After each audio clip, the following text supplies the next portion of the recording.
So ಪ್ರಧಾನಿ ನರೇಂದ್ರ ಮೋದಿ ಅವರು ದೇಶದ ಜನರಿಗೆ ಒಂದು ಕರೆ ಕೊಟ್ಟಿದ್ದಾರೆ, ಎಲ್ಲವನ್ನ ಕಡಿಮೆ ಮಾಡಿ ಅಂತ. ಸೊ ಇದರ ಸೂಚನೆ ಏನು, ಇದನ್ನ ಸುಳಿವೇನಿದ್ರು ಇದ್ರ ಬಗ್ಗೆ? ಸರ್ ನೋಡಿ, ಒಂದು ಈ ವಿಚಾರದಲ್ಲಿ ಬಹಳ ಸ್ಪಷ್ಟವಾಗಿ ನಾವೇನ್ ತಿಳ್ಕೋಬೇಕು ಅಂತಂದ್ರೆ, ಪ್ರಧಾನ ಮಂತ್ರಿಗಳು ಕೊಟ್ಟಿರ್ತಕ್ಕಂಥದ್ದು ಒಂದು ಅಡ್ವೈಸ್ ಅನ್ನು ಕೊಟ್ಟಿದ್ದಾರೆ ಅಷ್ಟೇ, ಕರೆಯನ್ನು ಕೊಟ್ಟಿದ್ದಾರೆ, ಡಿಮ್ಯಾಂಡ್ ಅನ್ನ ಮಾಡಿಲ್ಲ. ಬಹಳ ಸ್ಪಷ್ಟವಾಗಿ ಇದನ್ನ ಅರ್ಥ ಮಾಡ್ಕೋಬೇಕು. ಮತ್ತೆ ಅನೇಕ ರೀತಿಯಲ್ಲಿ ಇದನ್ನ ತಪ್ಪು ವ್ಯಾಖ್ಯಾನ ಮಾಡ್ತಾ ಇರ್ತಕ್ಕಂಥದ್ದು. ಎರಡನೇದೇನು ಅಂತಂದ್ರೆ ನೋಡಿ, ನರೇಂದ್ರ ಮೋದಿ ಅವರು ಬಹಳ ಸ್ಪಷ್ಟವಾಗಿ ಒಂದು ಲಾಜಿಕಲ್ ಆಗಿ ಹೇಳಬೇಕು ಅಂತಂದ್ರೆ, ಈಗ ನಾವೊಂದು ಪ್ರಾಡಕ್ಟ್ ಅನ್ನ, ಈಗ ನಾನು ಆಪಲ್ ಅನ್ನ ನಾವು ಕನ್ಸ್ಯೂಮ್ ಮಾಡ್ತೀವಿ, ನಮ್ಮ ದೇಶದಲ್ಲೇ ಬೆಳೀತಕ್ಕಂಥ ಆಪಲ್ಗೆ ನಾವು ಮಹತ್ವ ಕೊಟ್ಟು ಪರ್ಚೇಸ್ ಮಾಡಿದಾಗ ನಮ್ಮ ದೇಶದ ಮೇಲೆ ಹೊರೆ ಬೀಳೋದಿಲ್ಲ. ಪ್ರಧಾನಮಂತ್ರಿಗಳು ಹೇಳ್ತಾ ಇರ್ತಕ್ಕಂಥದ್ದು ಬಹಳ ಸ್ಪಷ್ಟವಾಗಿ ಇದನ್ನೇ, ಡಾಲರ್ ಮೇಲೆ ನಮ್ಮ ಡಿಪೆಂಡೆನ್ಸಿಯನ್ನ ಕಮ್ಮಿ ಮಾಡ್ಕೊಳ್ಳಿ ನೀವು ಅಂತ. ಅನಗತ್ಯವಾಗಿ ವಿದೇಶಿ ಪ್ರವಾಸಗಳನ್ನು ಹೋದಾಗ ಏನಾಗ್ತದೆ, you have to depend on dollar. ಈಗ $1 $95 ಆಗಿದೆ. ಸೊ ಆ ಡಾಲರ್ನ ಬೆಲೆ ಜಾಸ್ತಿ ಆಗ್ತಿದೆ. ಕಾರಣ ಏನು ಅಂತಂದ್ರೆ, because of the international war. ಮತ್ತೆ ಇದು ಭಾರತಕ್ಕೆ ಸಂಬಂಧಪಟ್ಟಿದ್ದಲ್ಲ, ಇಟ್ ಈಸ್ ಅನ್ ಇರಾನ್ ಮತ್ತು ಇಸ್ರೇಲ್ ನ ಕಾನ್ಫ್ಲಿಕ್ಟ್ ನಡುವೆ ಆಗ್ತಾ ಇರತಕ್ಕಂಥ ಸಮಸ್ಯೆಯಿಂದ. ಸೊ ಪ್ರಧಾನಮಂತ್ರಿಗಳು ಹೇಳ್ತಾ ಇರ್ತಕ್ಕಂಥದ್ದು ಏನಂತಂದ್ರೆ, ನಮ್ಮ ದೇಶದಲ್ಲೇ ಉತ್ಪಾದನೆ ಆಗ್ತಕ್ಕಂಥ ವಸ್ತುಗಳಿಗೆ ಮಹತ್ವ ಕೊಡಿ for short span of time. ಅದನ್ನು ಅವರು ಅಡ್ವೈಸ್ ಅನ್ನು ಕೊಟ್ಟಿರ್ತಕ್ಕಂಥ, ಡಿಮ್ಯಾಂಡ್ ಅನ್ನ ಮಾಡಿಲ್ಲ.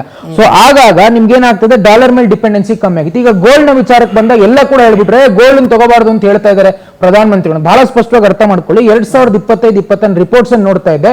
We have purchase nearly 7,000 crore worth of gold. ಅದನ್ನ ನಾವು ಇಂಪೋರ್ಟ್ ಮಾಡ್ಕೊಂಡಿದ್ದೀವಿ ಬೇರೆ ದೇಶಗಳಿಂದ. ಇಂಪೋರ್ಟ್ ಅನ್ನು ಮಾಡ್ಕೊಂಡಾಗ ಏನಾಗ್ತದೆ, ನಾವು ರುಪೀಸ್ ಅಲ್ಲಿ ಅದನ್ನ ಪೇ ಮಾಡೋದಿಲ್ಲ, ಡಾಲರ್ ಅಲ್ಲೇ ಕೊಡ್ಬೇಕಾಗ್ತದೆ. ಆ ಡಾಲರ್ ಅಲ್ಲಿ ಕೊಡ್ತಾ ಹೋದಾಗ ನಿಮ್ಮ ದೇಶದ ಮೇಲೆ ನಮ್ಮ ಆರ್ಥಿಕತೆಗೆ ಹೊರೆ ಬೀಳ್ತಾ ಹೋಗುತ್ತೆ, because of the war conflict. ಮತ್ತೆ ಬಹಳ ಪ್ರಮುಖವಾಗಿ ಪ್ರಧಾನಮಂತ್ರಿಗಳು ಮತ್ತೊಂದು ಬಹಳ ಪ್ರಮುಖವಾಗಿ ಹೇಳ್ತಾರೆ, ಎಸೆನ್ಷಿಯಲ್ ಕಮಾಡಿಟೀಸ್ ನೀವು ಏನ್ ಬೇಕಾದ್ರೂ ತಗೊಳ್ರಿ, ಬೇರೆ ದೇಶದಲ್ಲಿ ಆಗುವಂತದ್ದೇ. ಎಸೆನ್ಷಿಯಲ್ ಕಮಾಡಿಟೀಸ್ ಅದೇ ರೇಟ್ ಅನ್ನು ಕೊಡ್ತೀರಿ. ನಾನ್ ಎಸೆನ್ಷಿಯಲ್ ಅಂದ್ರೆ ನೀವು ಪ್ರವಾಸ ಮಾಡ್ತೀರಾ, ಫಾರಿನ್ ಟೂರ್ ಹೋಗ್ತೀರಾ, ಅನಗತ್ಯವಾಗಿ ಗೋಲ್ಡ್ ಅನ್ನು ಪರ್ಚೇಸ್ ಮಾಡೋದು, ಸಿಲ್ವರ್ ಇರ್ಬೋದು, ಇದೆಲ್ಲ ನಾನ್ ಎಸೆನ್ಷಿಯಲ್ ಬರುತ್ತೆ, ರುಪಿ ಮೇಲೆ ಹೊಡೆತ ಬೀಳುತ್ತೆ ಅನ್ನೋದು ಬಹಳ ಸುಲಲಿತವಾಗಿ ಹೇಳಿರುವಂತದ್ದು. ಮತ್ತೆ ಈಗ ಪಬ್ಲಿಕ್ ಟ್ರಾನ್ಸ್ಪೋರ್ಟ್ ಹೊಟ್ಟೆ ಈಗ ಉತ್ಕರ್ಷ ರುಪೀಸ್ ಡಾಲರ್ ಎದುರು ರೂಪಾಯಿ ಕುಸಿತ ಅನ್ನುವಂಥದ್ದು ಇದೆಯಲ್ಲ, ಇದನ್ನ ಕಂಟ್ರೋಲ್ ಮಾಡಬೇಕಾಗಿರ್ತಕ್ಕಂಥ ಜವಾಬ್ದಾರಿ ಯಾರದ್ದು? ಕೇಂದ್ರ ಸರ್ಕಾರ. ಅದನ್ನ ನೀವು ಮ್ಯಾನೇಜ್ ಮಾಡದೆ ನೀವು ನೇರವಾಗಿ ದೇಶದ ಜನರ ಮೇಲೆ ನೀವು ಪರ್ಚೇಸಿಂಗ್ ಅನ್ನೇ ಕಡಿಮೆ ಮಾಡ್ಕೊಳ್ಳಿ ಅನ್ನುವಂಥದ್ದು, ಎಲ್ಲ ಒಂದು ಕಡೆ ನಿಮ್ಮ ಸ್ಟ್ಯಾಂಡ್ ಆಫ್ ಲಿವಿಂಗ್ ನ ಕಡಿಮೆ ಮಾಡ್ಕೊಳ್ಳಿ ಅಂದಂಗ ಆಯ್ತಲ್ಲ. ನೋಡಿ, ರೀತಿನ ಚೇಂಜ್ ಮಾಡ್ಕೊಳ್ಳಿ ಅಂದ್ರೆ ಹೆಂಗೆ? ನಾನು ಅದನ್ನೇ ಬಹಳ ಸ್ಪಷ್ಟವಾಗಿ ಹೇಳಿದೆ ನಿಮ್ಗೆ ಶಿವಶಂಕರ್ ಅವರೇ. ಪ್ರಧಾನ ಮಂತ್ರಿಗಳು ಕೊಟ್ಟಿರ್ತಕ್ಕಂಥದ್ದು ಕರೆ ಅಷ್ಟೇ, ಡಿಮ್ಯಾಂಡ್ ಅನ್ನು ಮಾಡಿಲ್ಲ. ನೀವು ಈ ಮುಂದಾಲೋಚನೆಗಳನ್ನ ಪಾಲನೆ ಮಾಡಿದ್ರೆ ಮುಂದಿನ ದಿನಗಳಲ್ಲಿ ಆಗ್ತಕ್ಕಂಥ ಆಘಾತಗಳನ್ನ ತಪ್ಪಿಸಬಹುದು ಅಂತ ಬಹಳ ಸ್ಪಷ್ಟವಾಗಿ ಈಗ ನಾನು ಹೇಳಿದ್ನಲ್ಲ.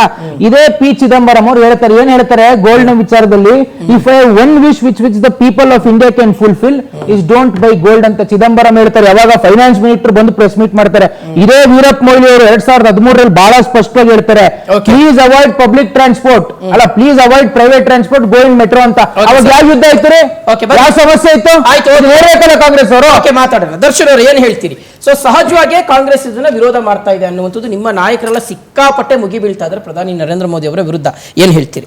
ದೇಶದ ಪ್ರಧಾನಿಯ ಪರಿಸ್ಥಿತಿ, ಒಂದು ಅವಿವೇಕತನದ ನಿರ್ಧಾರಗಳು, ಅಜ್ಞಾನದ ಪಾರಕಷ್ಟಕ್ಕೆ ಹೋಗಿರ್ತಕ್ಕಂಥದ್ದು, ಮುಂದಾಲೋಚನೆ ಇಲ್ಲದಂತಹ ಒಂದು ಆಳ್ವಿಕೆ, ದೇಶವನ್ನ ಆರ್ಥಿಕವಾಗಿ ದಿವಾಳಿತನಕ್ಕೆ ಕೊಂಡು ಹೋಗಿದ್ದಾರೆ ಅನ್ನುವಂತಹ ಗ್ರಾಫ್ ಶೀಟ್ ಅನ್ನ ಅವರ ಭಾಷಣದಲ್ಲಿ ನಾವು ಕೇಳಿದೀವಿ.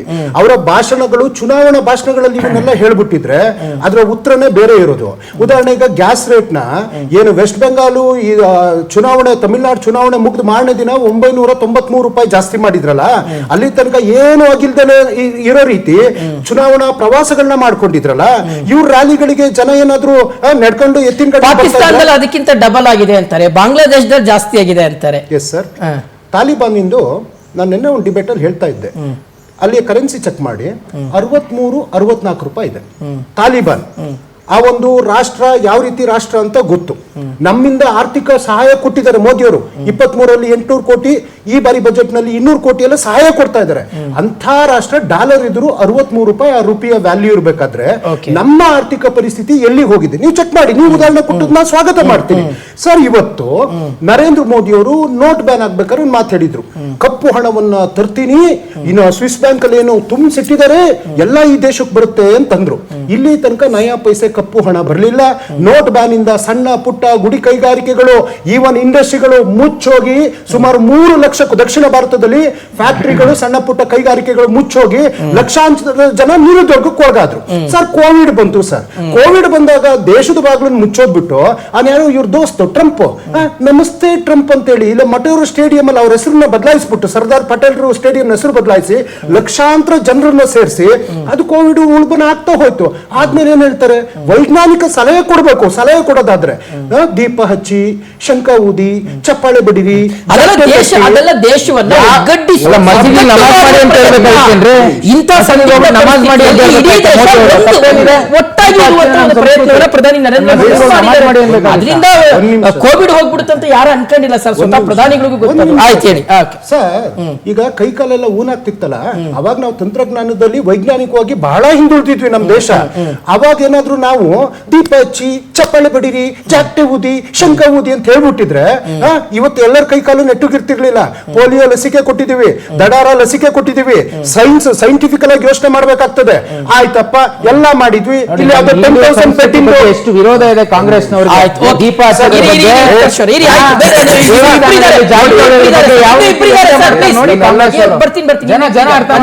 ರಿಯಾಕ್ಷನ್ ತಗೋಬೇಕು ಸರ್. ಒಂದ್ ನಿಮಿಷ, ಇವ್ರು ಯಾಕೆ ಮಧ್ಯೆ ಪಿರಿ ಮಾಡ್ತಾರೆ? ನಾನು ನಾನು ದೇವ್ರ ಪೂಜೆ ಮಾಡೋನು, ನಾನು ಹೇಳೋ ಶ್ಲೋಕ ಹೇಳ್ಬಿಟ್ಲಿ ಇವರು.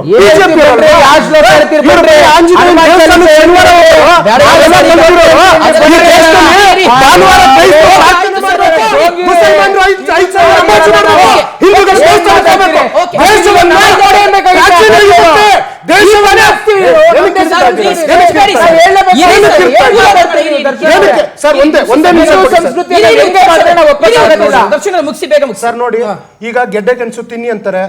ಹಿಂದಿನ ಕಾಲದಲ್ಲಿ ಗುಹೆಗಳಲ್ಲಿ ವಾಸ ಮಾಡ್ತಾ ಇದ್ರು. ಸಿಮೆಂಟು ಮತ್ತೆ ಇದ್ರ ಕಬ್ಬಿಣದ್ದು, ಸ್ಟೀಲ್ ದರ ಎಲ್ಲ ಜಾಸ್ತಿ ಆಗಿದೆ, ಗುಹೆಗಳಲ್ಲಿ ವಾಸ ಮಾಡಿ ಅಂತ ಹೇಳ್ತಾರೆ. ಪೆಟ್ರೋಲು ಇದೆಲ್ಲ ಜಾಸ್ತಿ ಆಗಿದೆಯಲ್ಲ, ಎತ್ತಿನ ಗಾಡಿ ಬಳಕೆ ಮಾಡಿ ಅಂತ ಹೇಳ್ತಾರೆ. ಸ್ವಾಮಿ ನರೇಂದ್ರ ಮೋದಿ ಅವರೇ ಕರೆ ಕೊಟ್ರಲ್ಲ, ನಿಮ್ಮ ರಾಜ್ಯಾಧ್ಯಕ್ಷರು, ಕರ್ನಾಟಕದ ರಾಜ್ಯಾಧ್ಯಕ್ಷರು ಅಥವಾ ಬಿಜೆಪಿ ವಿರೋಧ ಪಕ್ಷದ ನಾಯಕರು ಅಥವಾ ಬಿಜೆಪಿ ಶಾಸಕರು ಯಾರಾದ್ರೂ ಇವತ್ತು ಬಸ್ ಓಡಾಡಿದಾರ, ಮೆಟ್ರೋದಲ್ಲಿ ಓಡಾಡಿದಾರ, ರೈಲಲ್ಲಿ ಹೋಗ್ತಾರ? ಒಟ್ಟಾರೆಯಾಗಿ ನರೇಂದ್ರ ಮೋದಿ ಅವರ ಆಳ್ವಿಕೆಯಲ್ಲಿ ದೇಶ ಆರ್ಥಿಕವಾಗಿ ದಿವಾಳಿಯಾಗಿದೆ. ಶಶಿಕುಮಾರ್ ಅವರು ಏನ್ ಹೇಳ್ತೀರಿ? ಈಗ ಈ ಹೇಳಿಕೆ ಏನಿದೆಯಲ್ಲ, ಇದು ಸಿಕ್ಕಾಪಟ್ಟೆ ರಾಜಕೀಯವಾಗಿ ತಿರುವನ್ನ ಪಡ್ಕೊಳ್ತಾ ಇದೆ. ನಿಜಕ್ಕೂ ಪ್ರತಿಯೊಬ್ಬ ನಾಗರಿಕರು ತ್ಯಾಗದ ಮನಸ್ಥಿತಿಯಲ್ಲೇ ನಾವು ಮುಂದುವರಿಬೇಕಾ ಅಥವಾ ನಿಜಕ್ಕೂ ಇದನ್ನ ರಾಜಕಾರಣದ ರೀತಿಯಲ್ಲಿ ನೋಡ್ಬೇಕಂತೀರಾ? ಒಂದು ರೀತಿಯಲ್ಲಿ ಇದು ಸಲಹೆ ಆಗಿ ಕೊಟ್ಟಿದ್ದಾರೆ ಪ್ರಧಾನಮಂತ್ರಿಗಳು. ಆದ್ರೆ ಇಲ್ಲ ಒಂದ್ ಕಡೆ ಕೆಲ ಅಂಶಗಳು ಅವೈಜ್ಞಾನಿಕವಾಗೂ ಇದೆ.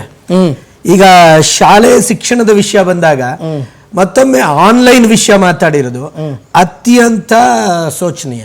ಯಾಕೆ ಅಂದ್ರೆ ಕೋವಿಡ್ ಸಂದರ್ಭದಲ್ಲಿ ಕೆಲ ದೇಶಗಳು ಎಲ್ಲ ಸ್ಥಗಿತಗೊಂಡ್ರು, ಶಾಲೆಗಳು ನಡೆದವು.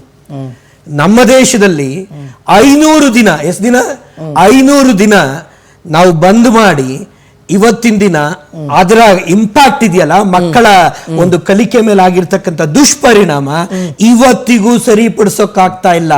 ಯಾಕೆಂದ್ರೆ ಮೆದುಳಿನ ನರಮಂಡಲದ ರಚನೆ, ಅದರ ಕಲಿಕೆಯ ವಿಧಿವಿಧಾನಗಳಿದಾವಲ್ಲ, ಅದು ಒಂದು ರೀತಿಯಾದ ನಿರಂತರ ನ್ಯೂರೋಜೆನೆಸಿಸ್ ಅಂತೀವಿ, ಪ್ರೂನಿಂಗ್ ಅಂತೀವಿ.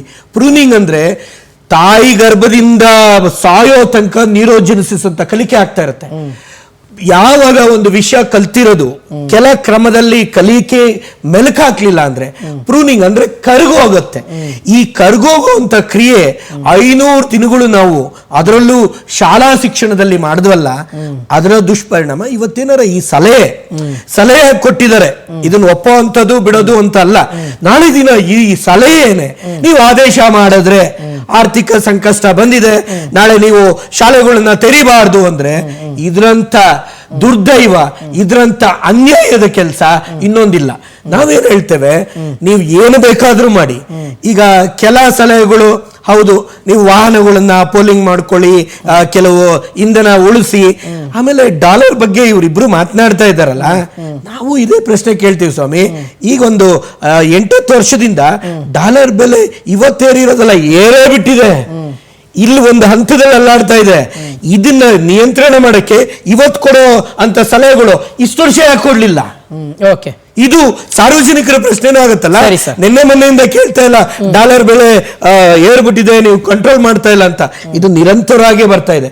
ಇದು ಎಲ್ಲವನ್ನೂ ಒಟ್ಟಾರೆ ಸೇರ್ಕೊಂಡಾಗ ರಾಜಕೀಯ ಬಿಟ್ಟು ಏನಾಗಬೇಕು, ಎಲ್ಲಿ ಕಾಂಪ್ರಮೈಸ್ ಆಗಿದ್ದಾರೆ, ದೇಶ ವಿದೇಶದ ಜೊತೆ ಎಲ್ಲಿ ಕಾಂಪ್ರಮೈಸ್ ಆಗಿದೆ, ಇದ್ರ ಬಗ್ಗೆನೂ ಚಿಂತನೆ ಮಾಡಬೇಕು ಅನ್ನೋದಕ್ಕೆ ಒಟ್ಟಾರೆ ಅಭಿಪ್ರಾಯ. ಕೇಶವ್ ಸರ್, ಏನ್ ಹೇಳ್ತೀರಿ ಸರ್? ಅಷ್ಟು ಕ್ರಿಟಿಕಲ್ ಆಗಿ ಹೋಗ್ಬಿಟ್ಟಿದೆ ಸಿಚುವೇಶನ್. ಇವತ್ತು ತುಂಬಾ ಇಕ್ಕಟ್ಟಿನಲ್ಲಿ ನಾವು ಬದುಕಬೇಕಾದಂತಹ ಪರಿಸ್ಥಿತಿಗೆ ಬಂದು ನಿಂತ್ಕೊಂಡಿದ್ದೀವ. ನಿಜಕ್ಕೂ ಹಂಗಿದೆಯಾ ಸರ್? ಏನ್ ಹೇಳ್ತೀರಿ ಸರ್?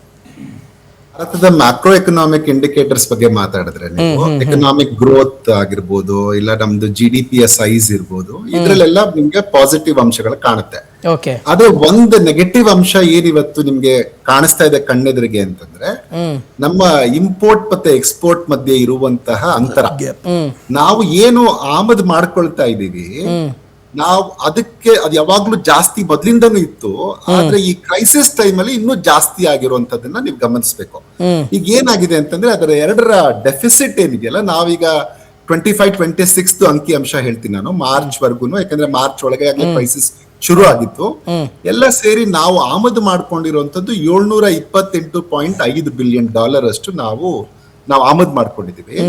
ಇನ್ನ ನಾವು ರಫ್ತು ಮಾಡಿರೋದೇನಿದೆಯಲ್ಲ, ರಫ್ತು ಮಾಡಿರುವಂತದ್ದು ಕೇವಲ $441.18 ಬಿಲಿಯನ್ ಅಷ್ಟು ಮಾಡಿದೀವಿ. ಅಂದ್ರೆ ಹೆಚ್ಚು ಕಮ್ಮಿ ನಿಮ್ಗೆ $333 ಬಿಲಿಯನ್ ಅಷ್ಟು ಡೆಫಿಸಿಟ್ ಬರುತ್ತೆ, $333 ಬಿಲಿಯನ್ ಡೆಫಿಸಿಟ್ ಬರುತ್ತೆ.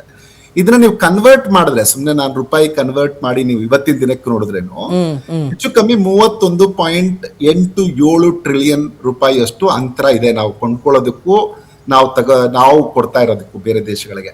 ಸೊ ಹೀಗಿದ್ದಾಗ ಏನಾಗುತ್ತೆ, ಕ್ರೈಸಿಸ್ ಒಂದು ಹೊರ್ಮುಜ್ ಜಲಸಂಧಿಯ ಸಮಸ್ಯೆಯೂ ಇದೆ. ಹೊರ್ಮುಜ್ ಜಲಸಂಧಿಯ ಸಮಸ್ಯೆ ಇರೋದ್ರಿಂದ ಏನಾಗ್ತಾ ಇದೆ, ನಮ್ಗೆ ಬರ್ತಿರುವಂತ ಪೆಟ್ರೋಲ್, ಆಯಿಲ್, ಲೂಬ್ರಿಕೆಂಟ್ಸ್, ಗ್ಯಾಸಿನ ಬೆಲೆ ಜಾಸ್ತಿ ಆಗ್ತಾ ಇದೆ. ಯಾಕಂದ್ರೆ ಅಲ್ಲಿಂದ ಅಲ್ಲಿ ಕಂಪನೀಸ್ ಡ್ಯಾಮೇಜ್ ಆಗಿದೆ, ಅನೇಕವು ಸಪ್ಲೈ ಮಾಡಕ್ ಆಗ್ತಿಲ್ಲ, ಕೆಲವು ಮಾಡಕ್ ಆಗ್ತಾ ಇದ್ರೆ ಅದನ್ನ ದಾಟಕ್ ಆಗ್ತಿಲ್ಲ ಹೊರ್ಮುಜ್ ಜಲಸಂಧಿಯಿಂದ. ಹಂಗಾಗಿ ಅಂತಾರಾಷ್ಟ್ರೀಯ ಮಟ್ಟದಲ್ಲಿ ಸಪ್ಲೈ ಕಡಿಮೆ ಆಗಿದೆ, ಹಂಗಾಗಿ ಡಿಮ್ಯಾಂಡ್ ಜಾಸ್ತಿ ಇರೋದ್ರಿಂದ ಬೆಲೆ ಜಾಸ್ತಿ ಆಗಿದೆ, ಮೊದಲನೇದು. ಎರಡನೇದೇನು ಅಂತಂದ್ರೆ, ಈಗ ಇಂಥ ಟೈಮ್ ಅಲ್ಲಿ ಮೆರೈನ್ ಇನ್ಶೂರೆನ್ಸ್ ಅಂತ ಏನ್ ಕರಿತೀವಿ, ಅದರ ಬೆಲೆ ಜಾಸ್ತಿ ಆಗಿದೆ. ಮತ್ತೆ ನಾವು ಅಮೆರಿಕ ಮತ್ತೆ ರಷ್ಯಾ ದೇಶಗಳಿಂದ ತರಿಸೋದಾದ್ರೆ ಅದಕ್ಕೆ ಸಾಗಾಣಿಕೆಯ ವೆಚ್ಚ, ಈಗ ಗಲ್ಫ್ ಆದ್ರೆ 8-10 ದಿನದಲ್ಲಿ ಭಾರತಕ್ಕೆ ಬರುತ್ತೆ. ನೀವು ಒಂದ್ ವೇಳೆ ಅದನ್ನ ಅಮೆರಿಕದಿಂದ ತರಿಸ್ಕೊಳ್ಳೋದಾದ್ರೆ 40-45 ದಿನ ಹಿಡಿಯುತ್ತೆ. ಸೊ ಈ ಸಾಗಾಣಿಕೆ ವೆಚ್ಚ ಇವೆಲ್ಲವೂ ಹೆಚ್ಚಾಗಿರೋದ್ರಿಂದ ನಿಮ್ಗೆ ಬ್ರೆಂಟ್ ಕ್ರೂಡ್ ಆಯಿಲ್ ಪ್ರೈಸಸ್ ಅಲ್ಲಿ ಇವತ್ತಿನ ಬೆಲೆನೂ ಚೆಕ್ ಮಾಡಿದ್ರೆ ನೀವು $107 ಇದೆ ಒಂದ್ ಬ್ಯಾರಲ್ಗೆ. ಸೊ ಇಂಥದೊಂದು ಕ್ರೈಸಿಸ್ ಆಗುವಾಗ ಏನಾಗುತ್ತೆ ಅಂತಂದ್ರೆ, ನಮ್ದು ಫಾರೆಕ್ಸ್ ರಿಸರ್ವ್ಸ್ ಅಂತ ಏನ್ ನಾವು ಕರಿತೀವಿ, ಫಾರಿನ್ ಎಕ್ಸ್ಚೇಂಜ್ ರಿಸರ್ವ್ಸ್, ಅದು ನಮ್ಗೆ ಕ್ರಮೇಣ ಕಡಿಮೆ ಆಗ್ತಾ ಹೋಗುತ್ತೆ. ನಮ್ಮ ಹತ್ರ ರಿಸರ್ವ್ಸ್ ನೀವು ಫೆಬ್ರವರಿಯ ತಿಂಗಳದ್ ನೋಡಿದ್ರೆ $728.5 ಬಿಲಿಯನ್ ಅಷ್ಟು ರಿಸರ್ವ್ಸ್ ಇತ್ತು. ಮೇ 1ನೇ ತಾರೀಕಿಗೆ ನೀವು ನೋಡಿದ್ರೆ $690.7 ಬಿಲಿಯನ್ ಗೆ ಅದು ಬಂದು ನಿಲ್ಲಿತು. ಅಂದ್ರೆ ಬರೀ ಒಂದು 2 ತಿಂಗಳು 2.5 ತಿಂಗಳೊಳಗಡೆ ನಮ್ಗೆ $38 ಬಿಲಿಯನ್ ಅಷ್ಟು ಕಡಿಮೆ ಆಯ್ತು. ಸೊ ಇದರಿಂದ ಏನು ನಮ್ಗೆ ಅರ್ಥ ಆಗ್ತಾ ಇದೆ ಅಂತಂದ್ರೆ, ರೂಪಾಯಿಯ ಮೇಲೆ ಹೆಚ್ಚಿನ ಒತ್ತಡ ಬೀಳ್ತಿರೋದ್ರಿಂದ ರೂಪಾಯಿ ಡಾಲರ್ ಎದುರುಗಡೆ ಕುಸಿತ ಕಾಣಿಸ್ತಾ ಇದೆ.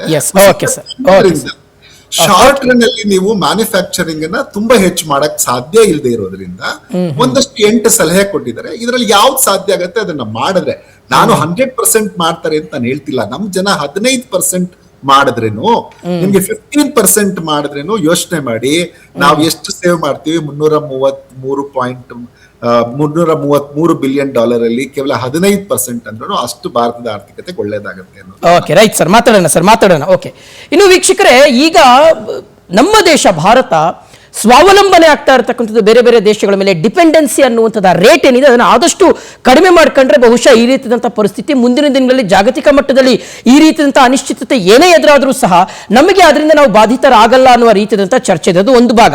ಮಗದೊಂದು ಕಡೆ ಈ ಪೆಟ್ರೋಲಿಯಂ ವಿಚಾರಕ್ಕೆ ಸಂಬಂಧಪಟ್ಟಂತೆ, ಗೋಲ್ಡ್ ವಿಚಾರಕ್ಕೆ ಸಂಬಂಧಪಟ್ಟಂತೆ ನಾವು ಎಷ್ಟೇ ಪ್ರಯಾಸ ಮಾಡಿದ್ರು ಸಹ, ಎಷ್ಟೇ ಪ್ರಯತ್ನಗಳನ್ನು ಮಾಡಿದ್ರು ಸಹ ನಮ್ಮ ಡಿಪೆಂಡೆನ್ಸಿ ಅನ್ನುವಂಥದ್ದು ಕಡಿಮೆ ಆಗಲಿಕ್ಕೆ ಸಾಧ್ಯನೇ ಇಲ್ಲ.